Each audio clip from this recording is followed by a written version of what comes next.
If you walked into my kitchen this morning, you'd probably think something was missing. No colorful diet shakes, no protein powder stacked on the counter, no fancy meal plans taped to the refrigerator. Just a small frying pan, a bag of potatoes, a carton of eggs, and a glass bottle of milk sitting quietly on the table. My name is Madeline, and I turned *91 years old this year. And for the last 40 years, I have eaten the exact same 4 foods every single day. No changes, no cheat days, no complicated nutrition strategies, just 4 simple foods. Now, before you laugh and click away to another video, let me tell you something strange.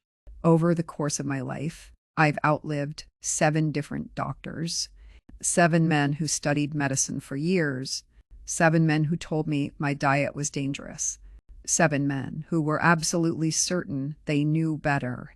And yet here I am, still walking, still thinking clearly, still cooking my breakfast every morning.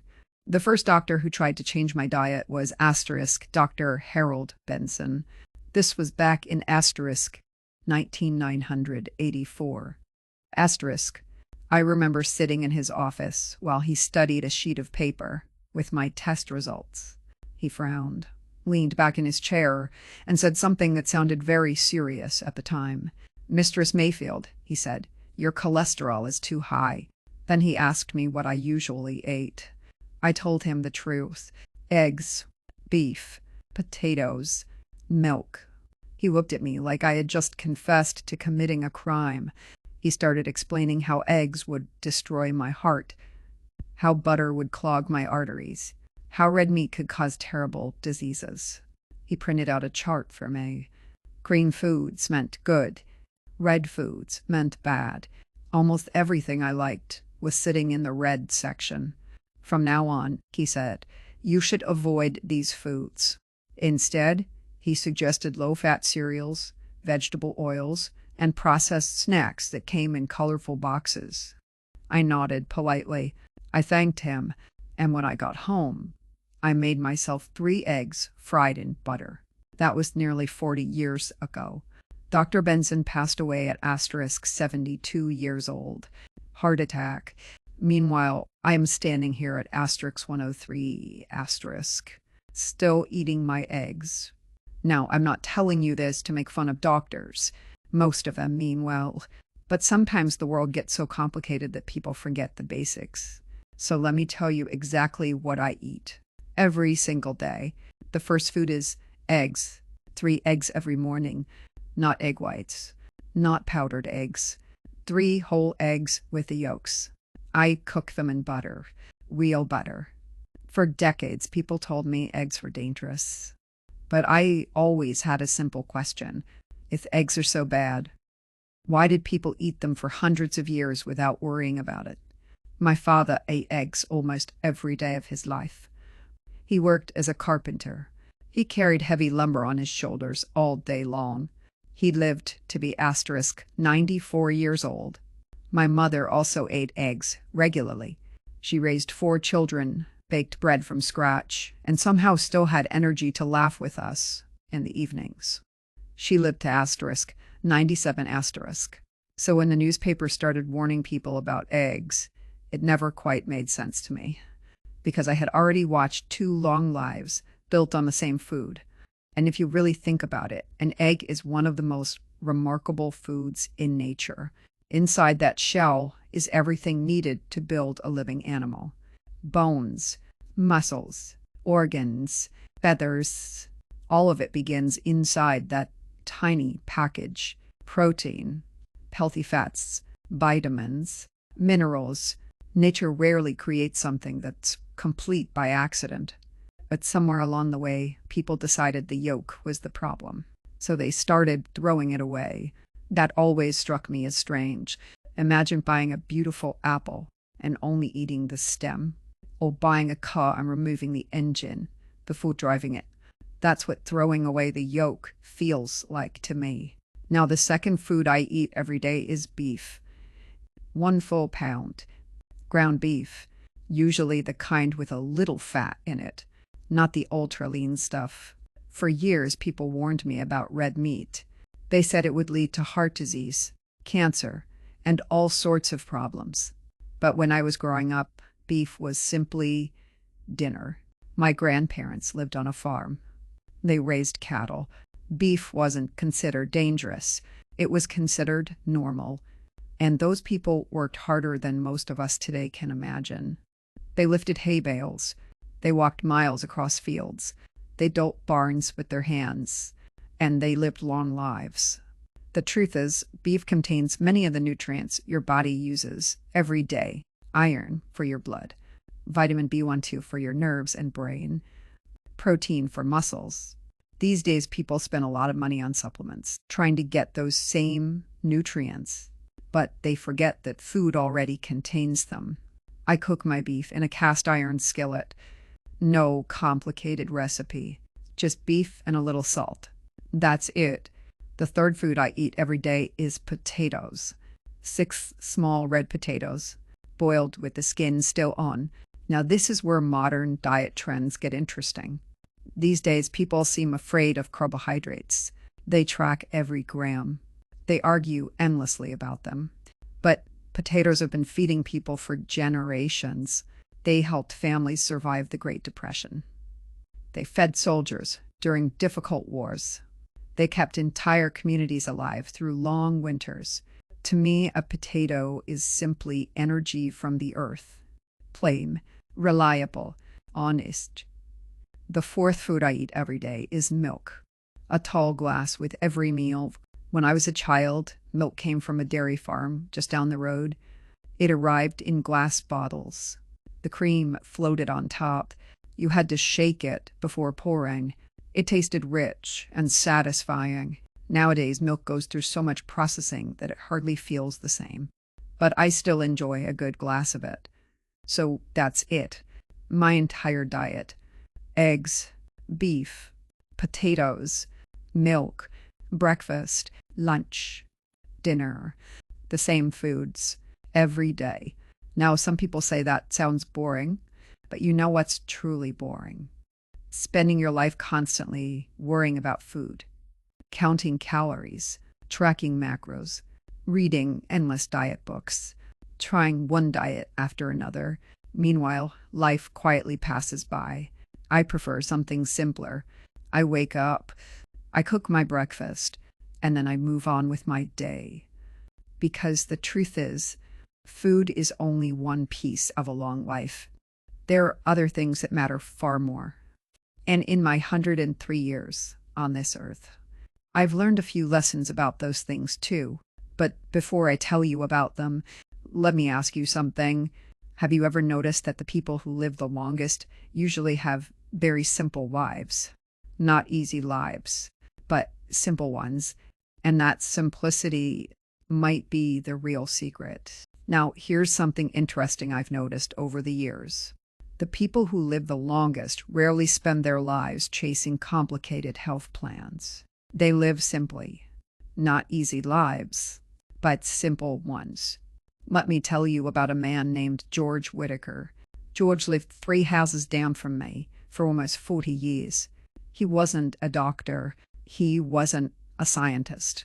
He didn't read nutrition books. George was a retired railroad mechanic. Big hands, quiet voice, always wore the same brown hat. And George ate almost the same thing every day of his life. Oatmeal for breakfast, a tin of sardines for lunch, and something small for dinner. That was it. People used to tease him about it. They'd say, "George, don't you get tired of eating the same thing every day?" He would just shrug and say, "Food is fuel. I've got better things to think about." George lived to be 101 years old. Right up until the end, he walked to the corner store every morning. No walker, no cane. Just that same brown hat and a slow, steady stride. Meanwhile, some of the people who teased him about his diet didn't even make it to 70. Now, I'm not saying oatmeal and sardines are magical foods. What I'm saying is something much simpler. George found something that worked for him, and he stuck with it. You see, the modern world has turned food into a complicated puzzle. There are thousands of diet books, Every year, there's a new system: low fat, low carb, keto, paleo, vegan, carnivore, Mediterranean, intermittent fasting, and every one of them claims to be the final answer. But here's what I've seen during my 100 years on this earth. Human beings have been surviving for thousands of years without any of those plans. Farmers didn't track macros. Grandmothers didn't weigh their food on little digital scales. People simply ate what was available, and they worked, and they lived their lives. Now, here's something else that matters just as much as food: purpose. You need something to wake up for in the morning. Without that, life starts to shrink. After my husband Thomas passed away 10 years ago, I learned that lesson the hard way. Thomas and I were married for 67 years. Imagine that. 67 years of waking up beside the same person. 67 years of sharing meals, arguments, laughter, and quiet evenings. When he passed away, the house suddenly felt enormous. Every room echoed. Even the kitchen felt different. For a while, I didn't know what to do with myself. I remember one morning sitting at the table with my breakfast in front of me. 3 eggs, 2 potatoes, a glass of milk, the same meal I had eaten for years, but that morning I didn't feel like eating. The chair across from me was empty, and it felt like the world had lost its color. That's when my granddaughter, Lily, came to visit. She walked into the kitchen and saw me sitting there, staring at my plate. She didn't know what to say, so she just sat down beside me. We sat there quietly for a while. Then I looked at her and said something Thomas used to joke about. He always said I'd be completely lost without him. Lily smiled a little, and he might have been right. For a moment, we both laughed. Then we cried. Then we laughed again. That's when I realized something important. Pain is part of life, but so is laughter. You can't avoid the pain, but you can choose how you carry it. Thomas used to say something that stayed with me. He'd say, "Life knocks everyone down eventually. The trick is learning how to stand back up." And I think that's true, because I've known people who had perfect diets, perfect exercise routines, and perfect health habits, and they still became sick. Meanwhile, I've known people with ordinary habits who lived incredibly long lives. Why? Because their spirit stayed strong. Let me tell you about another man. His name was Walter Green. Walter lived in our neighborhood in the 1970s. He was the kind of person who did everything exactly right. He exercised every morning. He ate carefully measured meals. He read every new health book that came out. But Walter carried something heavy inside him: anger. He had a falling out with his brother over a business deal many years earlier, and he never let it go. Every time someone mentioned his brother's name, Walter's face tightened. He would talk about that argument like it had happened yesterday. Years passed, decades, but the anger stayed. Walter passed away at 68 years old from cancer. Now, I'm not saying anger causes illness directly, but I do believe that carrying bitterness year after year slowly poisons a person. It weighs down the heart. That's why I learned to forgive. Not because people always deserve it, but because I deserve peace. Many years ago, I had my own falling out with my sister, Margaret. It started with something small, a misunderstanding about money after our parents passed away. Harsh words were exchanged. Pride got in the way. For almost 3 years, we didn't speak. 3 whole years. Then, one evening, the phone rang. It was Margaret. Her voice sounded different, quieter. She had been in the hospital. Suddenly, all those old arguments felt meaningless. We talked for hours that night. We apologized. We forgave each other. And a year later, she passed away from a brain aneurysm. If I had waited even a little longer, I never would have had the chance to make things right. That taught me something I wish more people understood. Don't wait too long to forgive. Life moves faster than you think, And that brings me to another lesson I learned, one that might be the most important of all. Stop waiting to live your life. I had a coworker many years ago named Helen Carter. Helen worked with me at the elementary school where I taught first grade. She was one of the kindest women I've ever known, and she had a dream. Helen wanted to open a little bakery by the ocean. She loved baking pies, apple pies, blueberry pies, peach pies. She talked about that bakery all the time, but she always said the same thing. Just 10 more years, she'd say. Once I retire, I'm going to move to the coast and open that bakery. 10 more years. That phrase followed her everywhere. 10 more years. Then it became 5 more years. Then 2. But Helen never made it to retirement. She passed away suddenly at 62 years old. And heart failure. The bakery by the ocean never happened. And that's when I realized something that changed the way I looked at life. Too many people spend their entire lives preparing to live.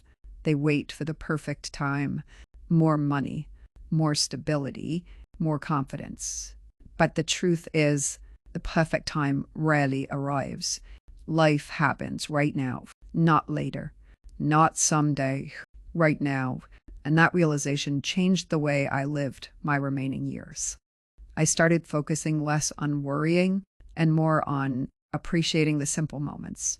Morning sunlight in the garden, phone calls with my grandchildren, a quiet cup of coffee on the porch, laughter with friends, because those small moments, those are the real treasures, not the things we chase, but the moments we experience. Now, you might be wondering something. What does any of this have to do with eating the same 4 foods every day? Well, I'll tell you, simplicity in food creates space in life.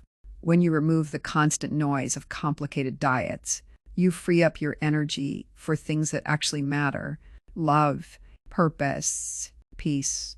And that, in my opinion, is where the real secret to a long life begins. There's something else that happens when you live for more than 100 years. You start seeing patterns, not just in food, not just in health, but in people. You see what works and what quietly destroys people over time. And one of the biggest things I've noticed is this: the world keeps getting more complicated, but human beings were never designed for that much complexity. When I was a young woman, grocery stores were small. You walked in, and there were a few shelves: eggs, milk, bread, vegetables, meat. That was about it. You didn't stand there staring at 40 different kinds of cereal trying to figure out which one was healthier. You didn't have 10 different diet-friendly versions of the same product. You just bought food, real food. Now, when I walk into a modern supermarket, it feels like stepping into a laboratory. Everything is labeled: low fat, high protein, sugar-free, gluten-free, organic, non-GMO, fortified and enriched, enhanced. And somehow, with all those choices, people seem more confused about food than ever. Let me tell you about a moment that almost changed my routine. It was sometime in the early 1990s. Low-fat diets had become incredibly popular. Every magazine was talking about them. Every doctor was recommending them. Even some of my friends started changing the way they ate. My neighbor, Ruth Delgado, was the one who convinced me to try it. Full of energy, always reading health articles. One afternoon, she came over carrying a grocery bag. Inside were boxes of low-fat cereal, fat-free yogurt, and something called margarine. She sat at my kitchen table and started explaining how fat was supposedly destroying people's health. "You need to stop eating butter," she said. "You need to stop eating beef." She was so certain, so confident. I decided to give it a try. For 3 weeks, I followed that low-fat diet. 3 weeks, and I felt absolutely terrible. I was tired all the time. My head felt foggy. I had no energy. Even walking up the stairs felt harder. One morning I woke up and realized something simple. For most of my life, I had eaten eggs, beef, potatoes, and milk. And I had felt strong. Now I had replaced those foods with boxed cereals and fat-free snacks. And I felt like I had aged 10 years overnight. So I went back to the grocery store. I bought eggs. I bought butter. I bought beef. And by the end of that week, I felt like myself again. Now maybe that diet works for some people, but it didn't work for me. And that's another thing I've learned over time. Not every rule applies to every person. We are all different. Some people thrive on one way of eating. Others feel terrible doing the exact same thing. The key is paying attention to your own body. But there's another lesson I learned much later in life, and it has nothing to do with food. It has to do with regret. If you live long enough, you start looking back at your life differently. You think about the choices you made, the things you did, the things you didn't do, and sometimes you realize you spent too much time chasing things that didn't matter. When I was younger, I worked as a school teacher. I loved teaching. I truly did. Helping children learn how to read was one of the most rewarding things in my life. But there were times when I worked too much. I brought stacks of papers home to grade every evening. Lesson plans, reports, meetings, deadlines. All of it felt incredibly important at the time. But now, looking back across the decades, I realized something. I missed moments I can never get back. I missed one of my daughter's dance recitals because I stayed late at school finishing paperwork. I missed family dinners because I was preparing lesson plans. I told myself it was necessary. That work had to come first. But now, none of those papers matter anymore. The grades I wrote on them are long forgotten. The reports were filed away decades ago. But the moments I missed, those are gone forever. If I could speak to my younger self, I would say something very simple. Don't take time with the people you love for granted, because one day you'll realize those moments were the most valuable things you had. And speaking of valuable moments, let me tell you about a man named Arthur Collins. Arthur lived down the street from me for years. He wasn't famous. He wasn't wealthy, but he had something rare. Peace. Arthur spent most of his time in his garden. Tomatoes, beans, carrots, peppers. Every morning he walked through that garden like it was the most important place in the world. One day I asked him why he cared so much about those plants. He smiled and said something I never forgot. Growing things reminds you that life keeps moving forward. Arthur lived to be 101 years old. And even in his last year, he was still planting tomatoes. You see, Arthur had something many people today seem to be missing. He had purpose. Purpose keeps you alive. It gives your days meaning. Without it, time starts to feel empty. And I think that's one reason so many people feel lost today. They're constantly chasing bigger goals, more money, more success, more recognition. But sometimes the things that give life meaning are much smaller. A garden, a conversation, a family dinner, a phone call. Those small things add up. They fill the days. They make life feel complete. Now, earlier I told you that food is only half the story. And I meant that you could eat my exact same meals every day. But if your life is filled with stress, anger, and loneliness, your health will still suffer. Your body and your mind are connected in ways people are only beginning to understand. Peace matters. Connection matters. And love matters. Which brings me to one more thing. If there's a single lesson I wish more people understood, it's this. Life moves faster than you think. When you're young, years feel long. But when you reach my age, decades feel like months. You blink, and suddenly 50 years have passed.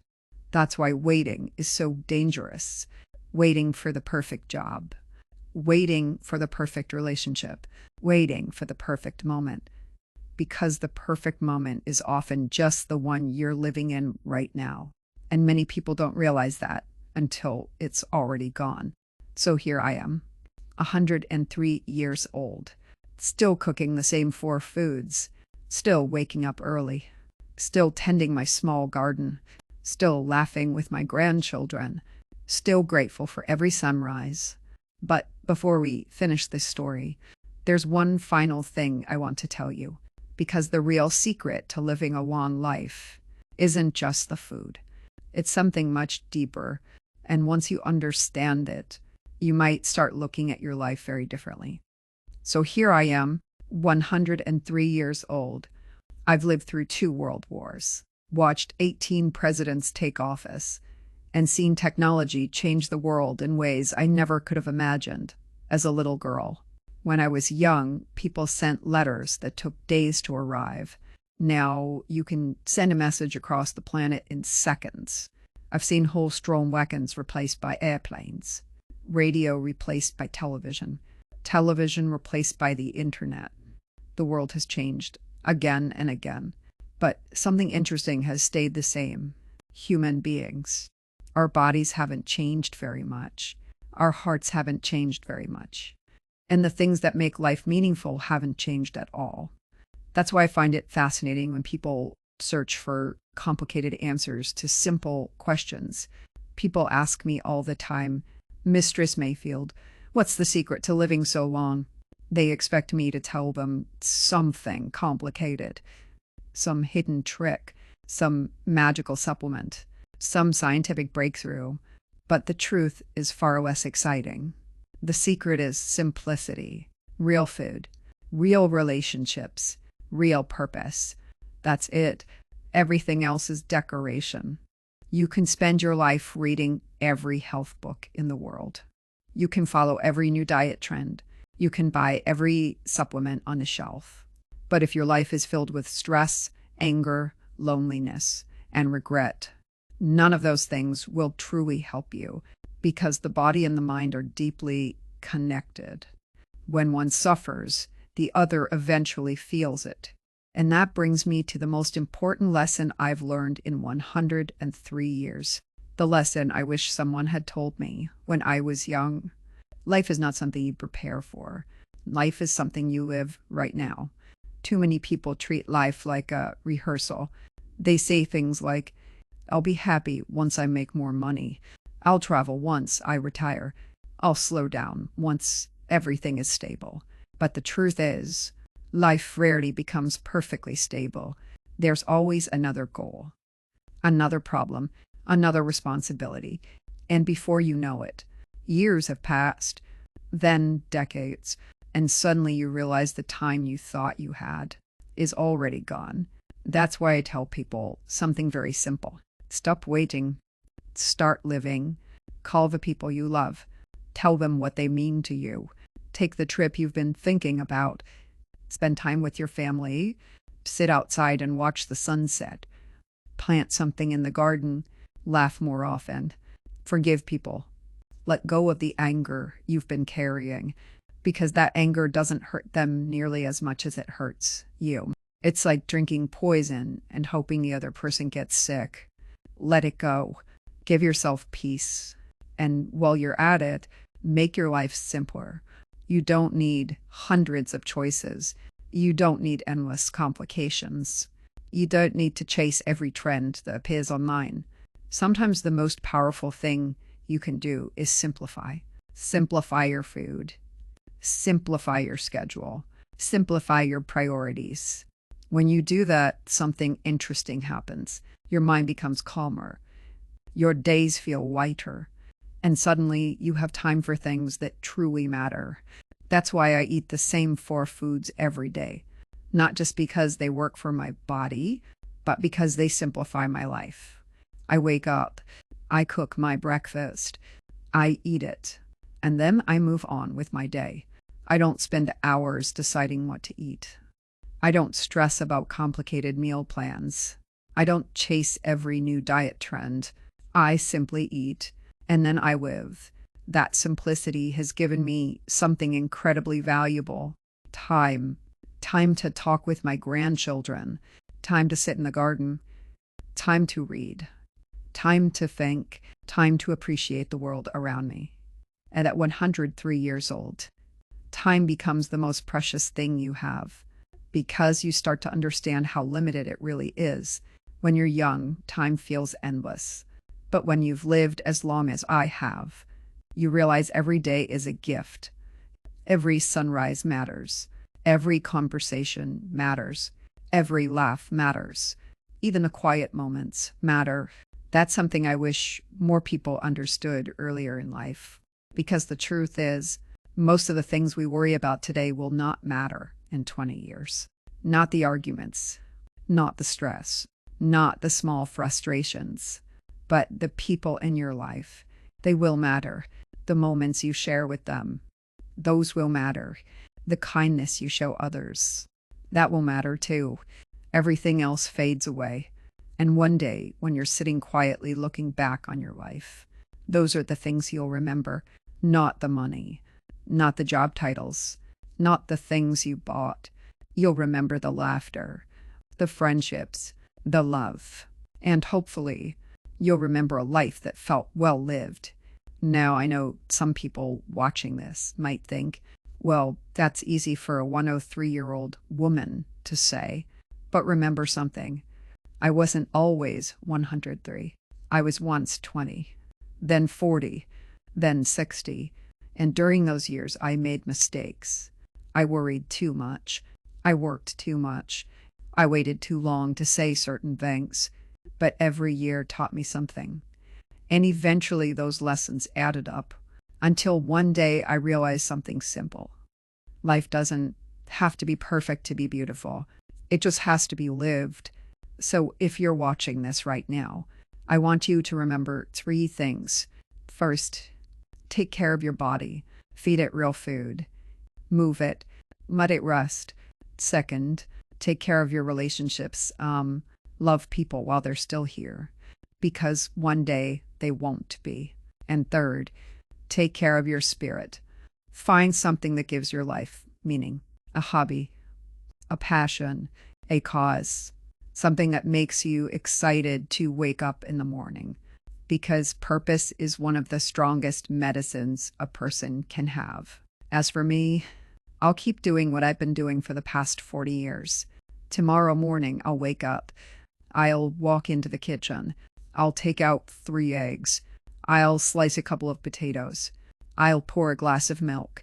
And I'll make the same breakfast I've made thousands of times before. Not because it's exciting, but because it works. And because it leaves me free to enjoy the rest of my day. Which, at the end of the day, is what life is really about. Now, if you've listened to this whole story, I want to thank you, because time is the most valuable thing you have.